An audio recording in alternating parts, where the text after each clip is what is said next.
tentang mandi bagian ketiga. Pertama, mengeringkan air dari badan setelah mandi junub dengan tangan. Ya, kalau dulu mungkin handuknya belum ada ya, pakai tangan. Ini diriwayatkan dari Abdan sampai kepada Ibnu Abbas.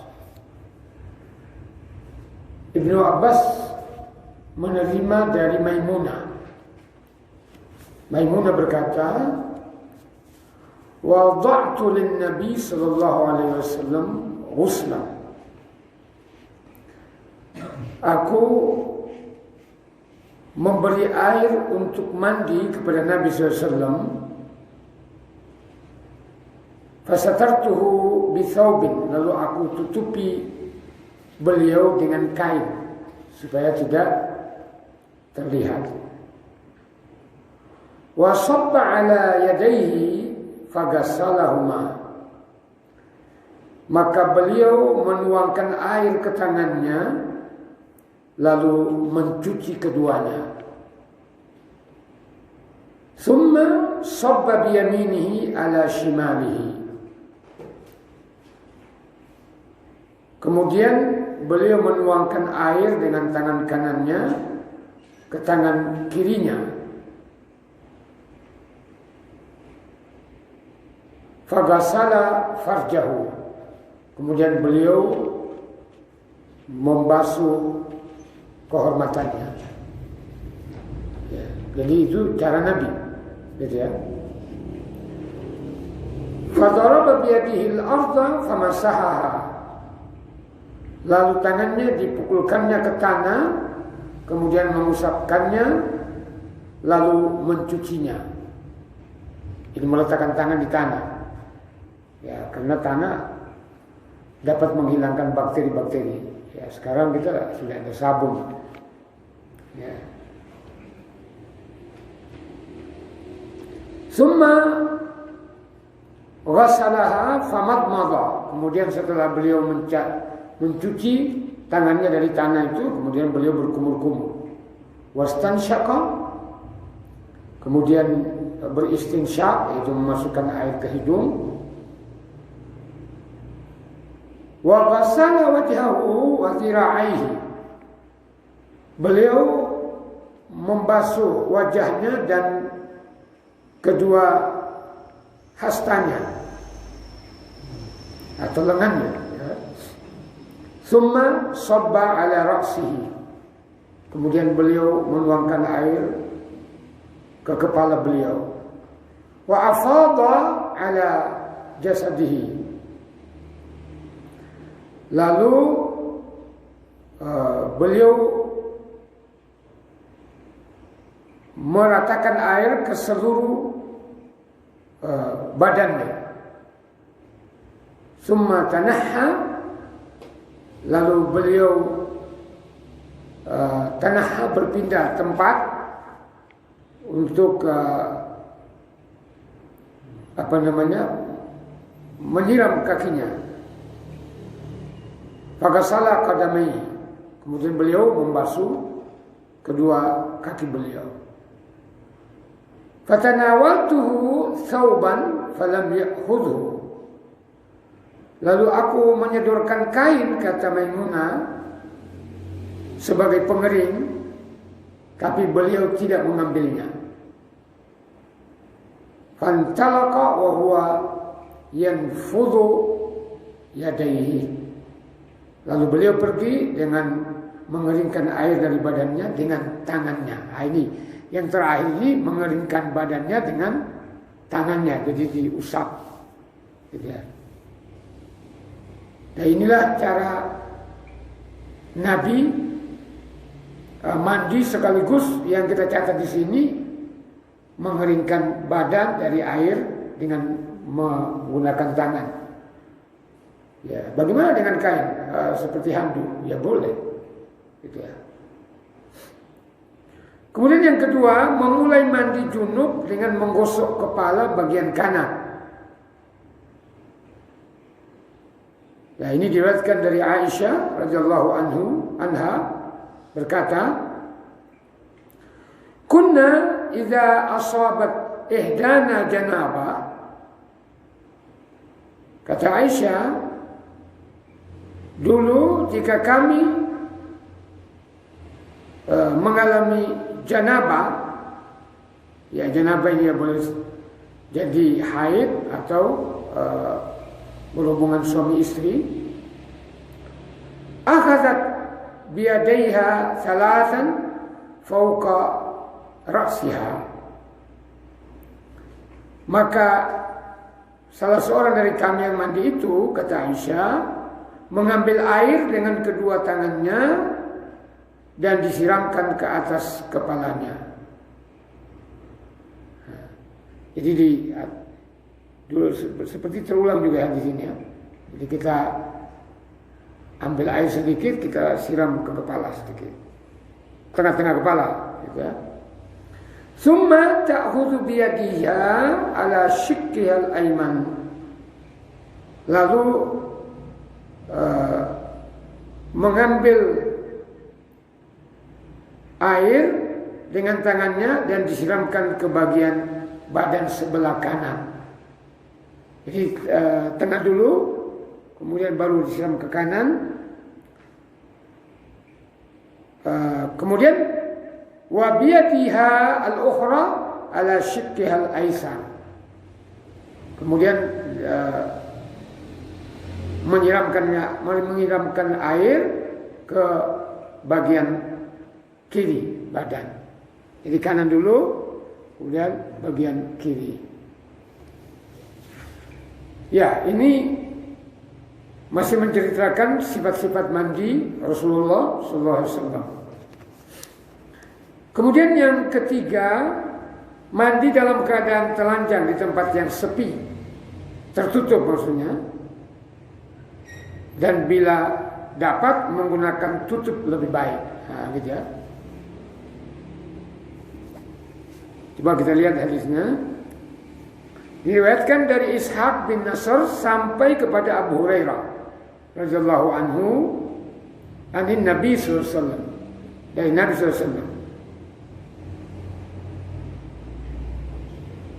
bahwa Rasulullah bersabda, kanat Banu Israel yaitu Yahudi, yagtasiluna uratan, mereka mandi dalam keadaan tidak berpakaian. Yanzuru ba'duhum ila ba'd, sehingga sebagian yang lain dapat melihat sebagiannya. Artinya orang lain bisa melihat dia mandi, karena belum ada kamar mandi, mandinya di sungai gitu ya. Kemudian mereka saling berhadap-hadapan kadang-kadang. Wa kana Musa yaghtasil wahda. Nah, sementara Nabi Musa alaihissalam, beliau mengetahui aurat, maka beliau mandi menyepi. Artinya mandi tidak ada orang, sendirian. Faqalu, maka Bani Israel berkata, wallahi demi Allah, ma yamna'u Musa yaghtasila ma'ana illa annahu adam.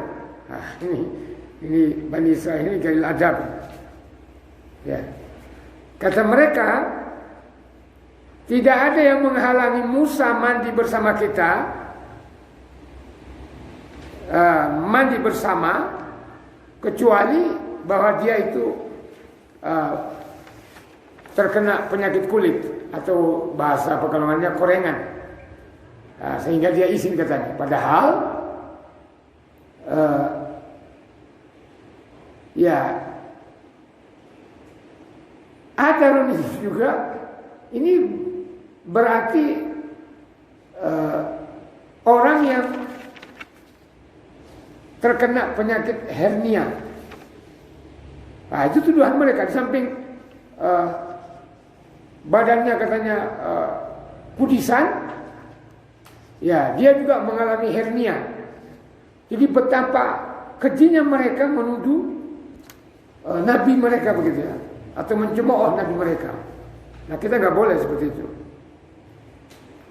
Fadhahaba marratan yaktasil, pada suatu saat Musa ini pergi mandi sendiri.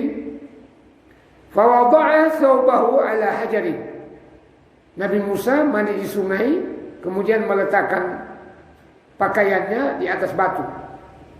Ya. Fafarra al-hajaru bi thawbihi.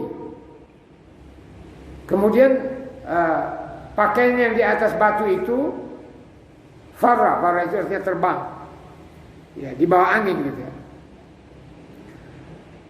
Fa kharaja Musa fi ithrihi yaqulu thawbi ya hajar. Ya, maka Nabi Musa alaihissalam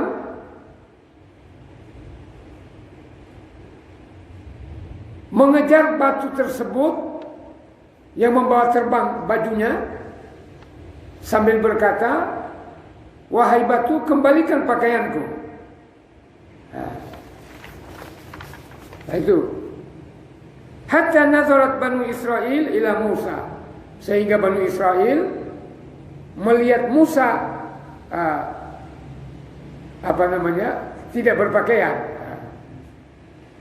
Faqalu,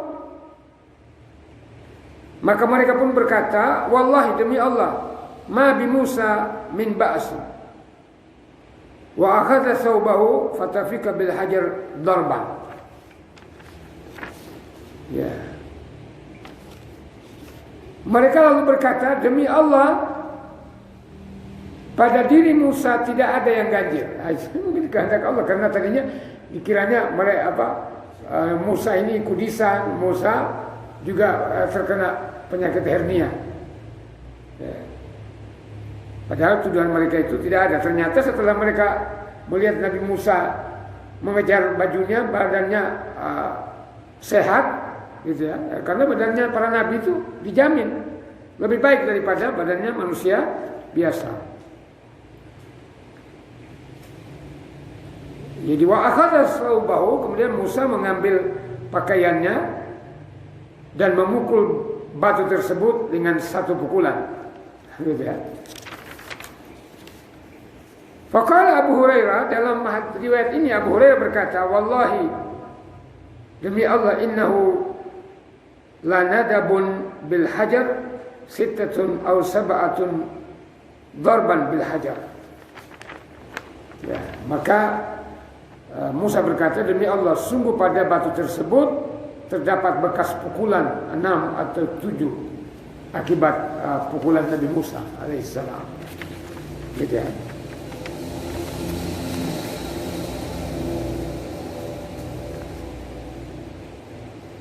Ya, yang kita ambil pelajaran dari hadis ini, bahwa kalau kita mandi di tempat umum terbuka, ya kita harus memakai pakaian penutup badan kita. Kalau laki-laki ya sampai pusar, sampai dari pusar salutut.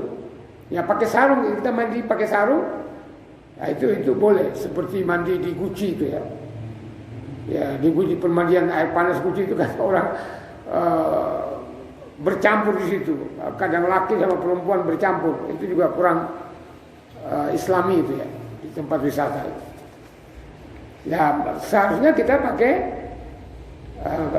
celana panjang kalau kita laki-laki, atau celana sampai lutut. Ya kalau perempuan ya nggak boleh mandi, harus pakai baju utuh sabadan. Gitu ya. Ya tapi kalau di Guci kan ada kolam renang yang bayar. Ya sekarang Guci semua bayar.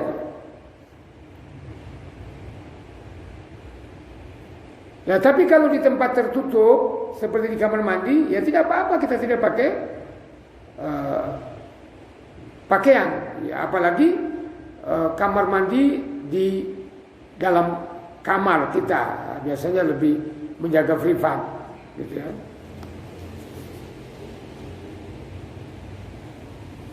Nah ini diriwayatkan juga dari Abu Hurairah radhiyallahu anhu, baina ayyubu yaghtasilu uryanan fakharra alaihi jaradun min zahab. Jadi tatkala Nabi Ayub alaihissalam mandi dalam keadaan telanjang, tiba-tiba muncul belalang dari emas. Itu dalam riwayat Imam. Faja'ala Ayyubu yahtathi fi thawbihi. Ya. Lalu Ayub alaihissalam mengumpulkan dan memasukkannya ke dalam baju. Fanadahu rabbuhu ya Ayyub. Kemudian Allah menyeru kepada Ayub, "Hei Ayub, alam akun aghnaytuka amma tara?"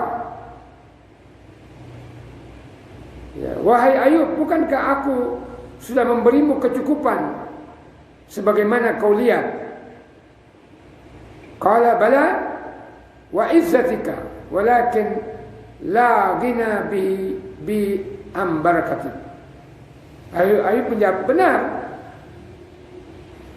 Namun demi Allah, demi segala kemuliaanmu, tetapi aku tidak pernah merasa puas dari limpahan berkah.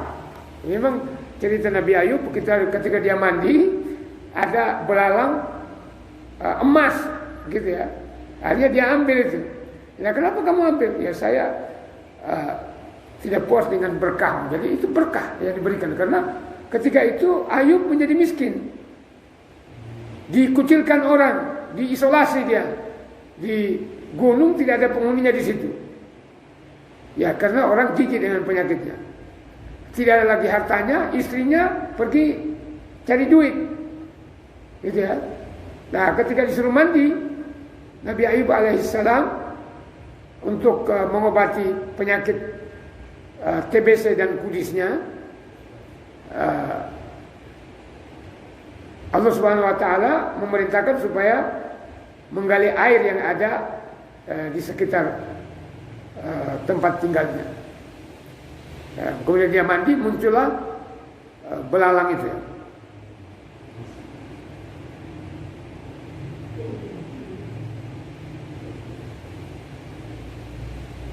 Nah, di sini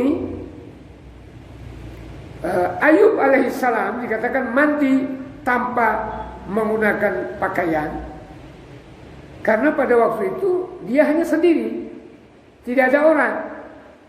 Istrinya pergi cari makanan. Ya. Yang kita kenal dengan Siti Rahma itu. Tidak ada makanan, dia mencari. Ya, kadang-kadang menjadi tukang cuci ya demi suaminya. Maka Siti Rahma itu begitu setia gitu ya. Nah, tahu-tahu setelah dia pulang, dia tidak dapatkan lagi istrinya, suaminya terbaring. Tapi ada seorang anak muda yang ganteng begitu. Kalau dia tanya, siapa kamu? Nah, apakah kamu tidak mengenal suamimu? Apakah kamu Ayub? Coba saya periksa. Ya, ada tandanya situ. Ya, benar aja bahwa Nabi Ayub alaihissalam kembali ke umur 35 tahun. Face-nya ketika disembuhkan oleh Allah.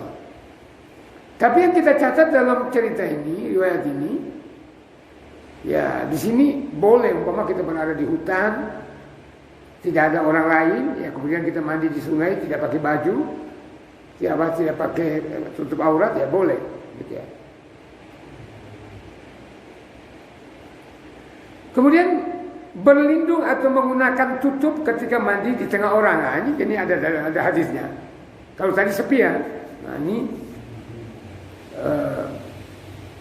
diriwayatkan dari Abdullah bin Maslamah sampai kepada Ummu Hani binti Abi Thalib. Akhbarahu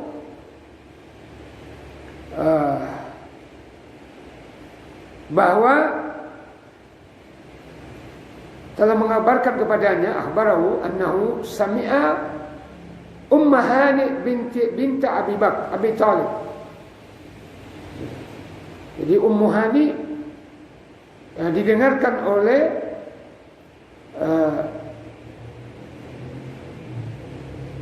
Abu Murrah, ya, dengarkan oleh Abu Murrah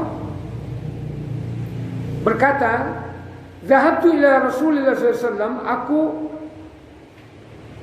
pergi kepada Rasulullah SAW, menghadap maksudnya, menemui Rasulullah SAW. Amal Fathi, pada tahun penaklukan kota Mekah. Wajadtuhu yaghtasilu, aku dapatkan Rasulullah masih sedang mandi. Wa Fatimatu tasturuhu, sementara Fatimah menutupnya. Faqala man hadihi, maka Rasulullah SAW bertanya, siapa ini? Faqultu ana Ummu Hani, aku pun berkata, aku adalah Ummu Hani. Ya, Ummu Hani ini ya berarti sepupu Nabi, karena anaknya Abu Talib, berarti kakaknya Ali bin Abi Talib, ya, sepupunya Nabi. Ya, sekalipun sepupu, ya tetap tidak boleh melihat aurat, karena sepupu itu bila menikah bisa menikah. Ya. Nah, yang kita catat di sini, Fatimah anak Rasulullah SAW menutup badan Nabi ketika mandi itu, ya, sehingga tidak kelihatan. Nah, diriwayatkan hadis yang kedua dari Abdan sampai kepada Ibnu Abbas dari Maimunah. Maimunah berkata, satartun Nabi sallallahu alaihi wasallam wa huwa yaktasilu minal janabah. Ya, aku menutup Nabi, artinya memakai sutra itu memakai penghalang, gitu ya. Jadi aku menutup diri Nabi ketika beliau sedang mandi janabah. Nah, itu yang kita, ya, selebihnya ini sama dengan hadis yang lain. Ya.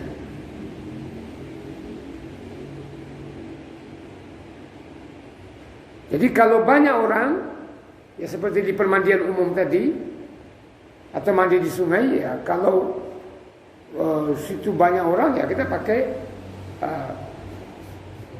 celana sampai selutut, ya boleh, atau sarung. Ya, itu hadis bagian keempat. Bagian kelima, nah ini untuk perempuan ini, gitu ya. Jika seorang wanita bermimpi basah, seperti laki-laki mimpi basah, gitu ya, apakah dia perlu mandi? Nah, ini diriwayatkan dari Abdullah bin Yusuf sampai kepada Ummi Salamah. Ummi Salamah ini janda yang kemudian dijadikan Nabi sebagai istrinya demi melindungi, karena sudah tua, gitu ya. Ummu Salamah ini berkata, Ja'at Ummu Sulaim, Ummu Sulaim datang, Imra'atu Abi Talha, yaitu istrinya Abu Talha, kepada Nabi, ila Rasulullah SAW, kepada Rasulullah SAW. Faqalat, kemudian Ummu Sulaim ini berkata, ya Rasulullah, wahai Rasulullah, inna Allah la yastahi minal haq, sesungguhnya Allah itu tidak malu dari kebenaran. Ya, artinya perempuan merasa malu menanyakan ini. Nah, kemudian dia berkata, hal alal mar'ati min guslin idza kamalat, apakah wajib bagi seorang perempuan yang sudah dewasa mandi karena dia bermimpi basah, berihtiram? Faqala Rasulullah SAW, maka Rasulullah SAW bersabda, na'am, idza ra'atil ma', ya, dia wajib mandi apabila dia melihat cairan. Ya. Nah, ini bukan tabu ini, tetapi hukum. Jadi kalau perempuan belum punya suami, atau punya suami tapi sudah meninggal atau tidak ada, kemudian dia mimpi berhubungan suami istri, kemudian basah, seperti kita laki-laki, maka wajib mandi. Kemudian keringat orang yang junub dan bahwa seorang muslim badannya tidaklah najis. Jadi keringat itu bukan najis. Nah, ini diriwayatkan dari Ali bin Abdullah sampai kepada Abu Hurairah. Nah, ini kita langsung baca matanya aja. Anna Nabi sallallahu alaihi wasallam, kata Abu Hurairah, sesungguhnya Nabi sallallahu alaihi wasallam laqiyahu fi ba'di tariq al-Madinah wa huwa junub. Ya.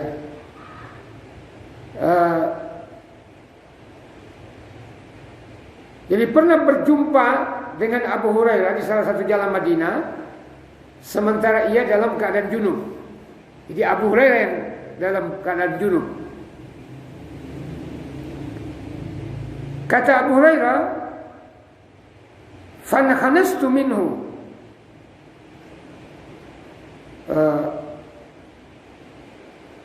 Aku malu dan pergi diam-diam. Jadi inkhanas. Maksudnya menghindari Nabi. Fadhahaba faghtasala. Kemudian Abu Hurairah pergi mandi. Summa jaa, kemudian datang lagi. Faqala, kemudian Rasulullah SAW bertanya, "Aina kunta ya Abu Hurairah?" Dari mana kamu tadi, hai Abu Hurairah? Qala, Abu Hurairah berkata, "Kuntu junuban." Aku tadi sedang junub. Fakaritu an ujalisaka.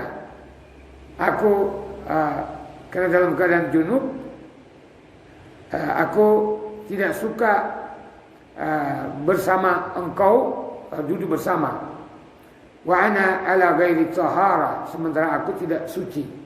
Nah, itu ya penghargaan Nabi, penghargaan sahabat kepada Nabi. Jadi dalam keadaan junub menghadap Rasulullah itu tidak etis, gitu ya. Ya, keduanya menghormati. Ya, kita juga dalam keadaan junub menemui orang juga ya kadang-kadang malu, ya kan? Ya, kita tunggu dulu mandi dhisik. Nah, gitu. Maka Rasulullah SAW bersabda, "Subhanallah, Maha suci Allah, innal mu'mina la yanjus." Sesungguhnya orang beriman itu bukan najis atau tidak bernajis. Jadi maksudnya apa? Orang yang junub bukan najis. Berarti apa? Boleh. Sejatinya boleh. Cuman Abu Hurairah tidak enak. Ya.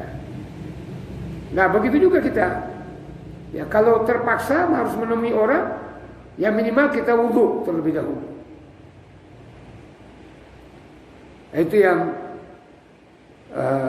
keenam.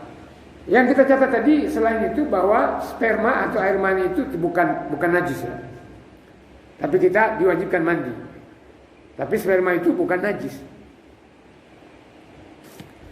Kemudian orang yang junub boleh keluar rumah dan mendatangi pasar atau lainnya. Ini ada hadisnya ini. Ya. Dari Abdul A'la bin Hamad sampai kepada Anas bin Malik, bahwa Anas bin Malik bercerita kepada periwayat hadis yaitu Qatadah, anna Nabi Allah sallallahu alaihi wasallam, bahwasanya Nabi Allah sallallahu alaihi wasallam yaitu Muhammad, kana yatufu ala nisa'i fi lailatul wahidah. Beliau menggilir istrinya dalam satu malam, padahal istrinya ini beda rumah, bukan serumah. Ya, ada rumahnya mungkin 10 meter ke sana atau 20 meter gitu ya. Ya, tetapi berarti Nabi SAW berjalan. Nah, ini boleh berdasarkan riwayat ini. Walahu yauma idzin tis'u niswah. Pada waktu itu beliau memiliki 9 istri. Ya, ini berarti yang lainnya bisa ini kita jelaskan nanti insyaallah kita sambung akan datang. Ya, saya kira itu dulu. Azan baru kita lanjutkan ada tanya jawab.